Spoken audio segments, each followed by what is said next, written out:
नमस्कार, ये आकाशवाणी है। अभी आप अनुज कुमार शर्मा से समाचार सुनेंगे।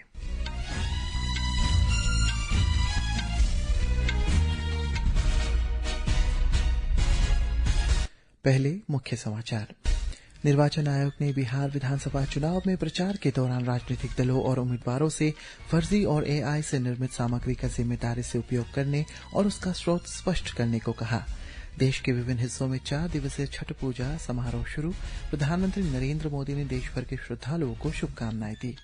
भारत ने पाकिस्तान से अवैध कब्जे वाले क्षेत्रों, विशेष रूप से जम्मू और कश्मीर में मानवाधिकारों का गंभीर उल्लंघन बंद करने को कहा। मौसम विभाग ने आज गुजरात और दक्षिणी राज्यों के तटीय इलाकों में तेज बारिश का अनुमान जताया है। और क्रिकेट में भारत ने सिडनी क्रिकेट ग्राउंड पर 3 मैचों की वनडे सीरीज के तीसरे और आखिरी मैच में ऑस्ट्रेलिया को 9 विकेट से हरा दिया। अब समाचार विस्तार से। निर्वाचन आयोग ने राजनीतिक दलों, उम्मीदवारों और प्रचार प्रतिनिधियों से चुनाव के दौरान कृत्रिम रूप से और एआई जनित सामग्री का जिम्मेदारी से उपयोग करने का आग्रह किया है। एक रिपोर्ट। आयोग ने ऐसी किसी भी सामग्री को प्रकाशित या साझा करने पर भी रोक लगाने का आह्वान किया है जो गैर कानूनी हो और किसी व्यक्ति की पहचान, रूप या आवाज को उसकी सहमति के बिना गलत तरीके से प्रस्तुत करती हो। निर्वाचन आयोग ने राजनीतिक दलों के लिए इस तरह की किसी भी सामग्री को हटाने के लिए 3 घंटे का समय भी अनिवार्य किया है। राजनीतिक दलों को आयोग द्वारा मांगे जाने पर सत्यापन के लिए निर्माता के विवरण और तिथि और समय सहित सभी एआई जनित अभियान सामग्रियों का रिकॉर्ड भी रखना होगा। समाचार कक्ष। बिहार विधानसभा चुनाव के पहले चरण के लिए प्रचार तेज हो गए हैं। इस चरण में 6 नवंबर को 18 जिलों की 121 विधानसभा सीटों पर मतदान होगा। सभी दलों के स्टार प्रचारक लगातार रैलियां कर रहे हैं। प्रचार के दौरान विकास, कानूनी व्यवस्था, बेरोजगारी, पलायन और शिक्षा के मुद्दे प्रमुखता से उठाए जा रहे हैं। प्रधानमंत्री नरेंद्र मोदी कल सुबह 11 बजे आकाशवाणी पर मन की बात कार्यक्रम में देश और विदेश के लोगों के साथ अपने विचार साझा करेंगे। ये इस मासिक रेडियो कार्यक्रम का 127वां एपिसोड होगा। ये कार्यक्रम पूरे आकाशवाणी और Doordarshan network, AIR news website और news on AIR mobile app पर भी प्रसारित किया जाएगा। इसे आकाशवाणी समाचार, दूरदर्शन समाचार, प्रधानमंत्री कार्यालय और सूचना और प्रसारण मंत्रालय के यूट्यूब चैनलों पर भी लाइव स्ट्रीम के जरिए प्रसारित किया जाएगा। हिंदी में प्रसारण के तुरंत बाद इस कार्यक्रम को क्षेत्रीय भाषाओं में भी प्रसारित किया जाएगा। लोक आस्था का महापर्व छठ आज से शुरू हो गया है। 4 दिन तक चलने वाला ये पर्व सूर्य देव को समर्पित होता है। प्रकृति की पूजा और स्वच्छता का प्रतीक ये पर्व समूचे देश और विश्व में धार्मिक उत्साह के साथ मनाया जाता है। पर्व के दूसरे दिन खरना होता है। खरना प्रसाद ग्रहण करने के बाद व्रती 36 घंटे का निर्जला उपवास करते हैं। प्रधानमंत्री नरेंद्र मोदी और गृहमंत्री अमित शाह ने छठ पर्व के अवसर पर श्रद्धालुओं को शुभकामनाएं दी है। एक सोशल मीडिया पोस्ट में श्री मोदी ने व्रत रखने वालों से सभी श्रद्धालुओं को भक्तिभाव को नमन किया है। वो गृहमंत्री अमित शाह ने सोशल मीडिया पोस्ट में छठी मैया से सभी लोगों के लिए सुख समृद्धि की प्रार्थना की। रेलवे ने छठ पूजा के दौरान यात्रियों की अतिरिक्त संख्या के बीच देश भर में सुगम और सुरक्षित यात्रा के व्यापक प्रबंध किए हैं। एक रिपोर्ट।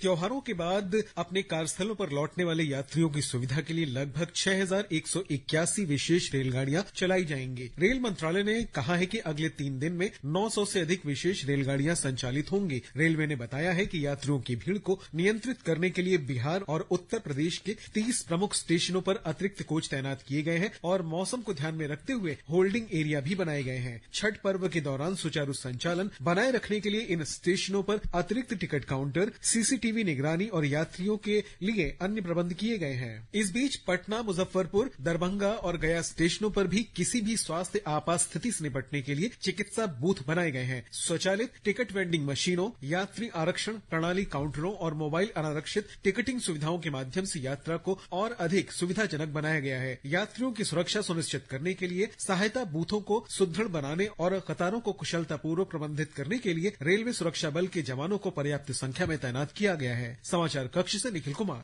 संयुक्त राष्ट्र में भारत के स्थायी प्रतिनिधि पर्वतानेनी हरीश ने पाकिस्तान से कहा है कि वो जम्मू कश्मीर के अपने अवैध कब्जे वाले इलाकों में मानवाधिकारों का गंभीर उल्लंघन बंद करे।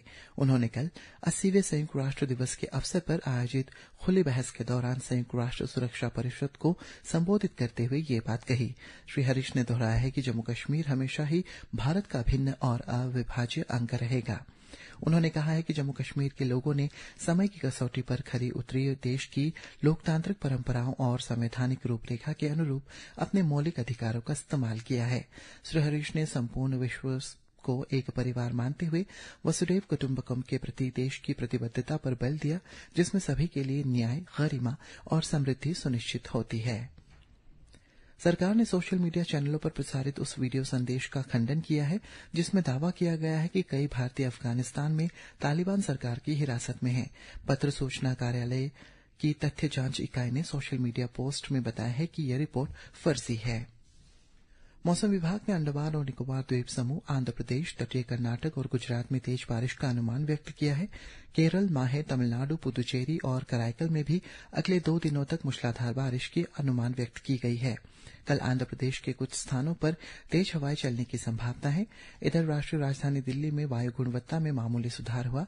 आज वायु गुणवत्ता सूचकांक 250 दर्ज किया गया है। केंद्रीय प्रदूषण नियंत्रण बोर्ड के अनुसार दिल्ली के कुछ इलाके बेहद खराब से खराब श्रेणी में आ गए हैं। वायु प्रदूषण को नियंत्रित करने के लिए दिल्ली में मंगलवार से बृहस्पतिवार के बीच क्लाउड सीडिंग के माध्यम से पहली बार कृत्रिम वर्षा कराई जाएगी। मुख्यमंत्री रेखा गुप्ता ने कहा है कि कृत्रिम वर्षा कराने की तैयारियां पूरी हो चुकी है। पुरुषों के क्रिकेट में भारत ने सिडनी क्रिकेट ग्राउंड पर 3 मैचों की वनडे सीरीज के तीसरे और आखिरी मैच में ऑस्ट्रेलिया को 9 विकेट से हरा दिया है। इससे पहले मेजबान ऑस्ट्रेलिया ने 46.4 ओवर में 236 रन बनाकर ऑल आउट हो गई थी, जिससे भारत के लिए 237 रनों का टारगेट मिला। जीएसटी दरों में कटौती के साथ 22 सितंबर को शुरू किए गए जीएसटी बचत उत्सव से देश भर में नागरिकों को लाभ हुआ है। हमारे संवाददाता ने बताया है कि अगली पीढ़ी की जीएसटी सुधारों से हरियाणा की अर्थव्यवस्था को बढ़ावा मिल रहा है।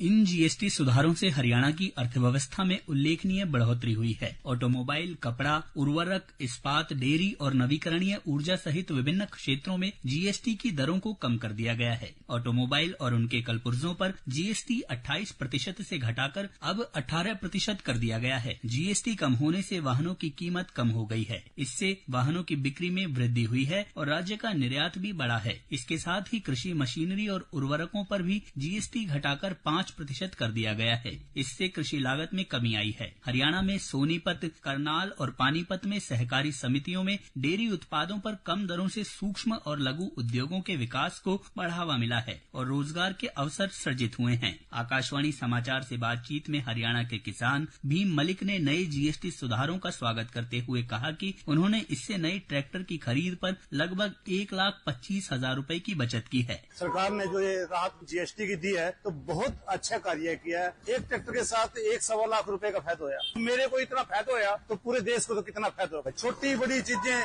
सभी में फायदा है, पूरी जनता को फायदा है, गरीब से अमीर तक सबको फायदा है। नए जीएसटी सुधारों से हरियाणा की अर्थव्यवस्था को मजबूती मिली है। जीएसटी 2.0 के अंतर्गत राज्य में रोजगार में वृद्धि दर्ज की गई है। भानु की रिपोर्ट के स्वास्थ्य और परिवार कल्याण मंत्री जगत प्रकाश नड्डा ने चिकित्सा शिक्षा के क्षेत्र में देश की प्रगति पर प्रकाश डालते हुए कहा है कि देश में अब 819 मेडिकल कॉलेज हैं। उन्होंने कहा है कि देश में स्नातक चिकित्सा सीटें अब 51,000 से बढ़कर 1,29,000 हो गई है। अखिल भारतीय आयुर्विज्ञान संस्थान एम्स नई दिल्ली के 50वें दीक्षांत समारोह को संबोधित करते हुए श्री नड्डा ने कहा है कि स्नातकोत्तर चिकित्सा सीटों की संख्या भी बढ़कर लगभग 78,000 हो गई है। मलेशिया कल से कुआलालंपुर में समावेशिता और स्थिरता विषय पर अन्य शिखर सम्मेलनों के साथ 47वें आसियान शिखर सम्मेलन की मेजबानी करेगा। 47वें आसियान शिखर सम्मेलन के उद्घाटन समारोह में सभी आसियान नेता शामिल होंगे। शिखर सम्मेलन में आसियान शिखर सम्मेलन, आसिया और 7 संवाद भागीदारी अर्थात ऑस्ट्रेलिया, चीन, भारत, जापान, कोरिया, गणराज्य, रूस और संयुक्त राज्य अमेरिका के बीच आसिया +1 शिखर सम्मेलन शामिल है। अब अंत में मुख्य समाचार एक बार फिर। निर्वाचन आयोग ने बिहार विधानसभा चुनावों के प्रचार के दौरान राजनीतिक दलों और उम्मीदवारों से फर्जी और एआई से निर्मित सामग्री का जिम्मेदारी से उपयोग करने और उसका स्रोत स्पष्ट करने को कहा। देश के विभिन्न हिस्सों में 4 दिवसीय छठ पूजा समारोह शुरू। भारत ने पाकिस्तान से अवैध कब्जे वाले क्षेत्रों, विशेष रूप से जम्मू और कश्मीर में मानवाधिकारों का गंभीर उल्लंघन बंद करने को कहा है। मौसम विभाग ने आज से गुजरात और दक्षिणी राज्यों में तटीय इलाकों में तेज बारिश का अनुमान व्यक्त किया। और क्रिकेट में भारत ने सिडनी क्रिकेट ग्राउंड पर 3 मैचों की वनडे सीरीज के तीसरे और आखिरी मैच में ऑस्ट्रेलिया को 9 विकेट से हरा दिया। इसी के साथ ये समाचार बुलेटिन समाप्त हुआ। नमस्कार।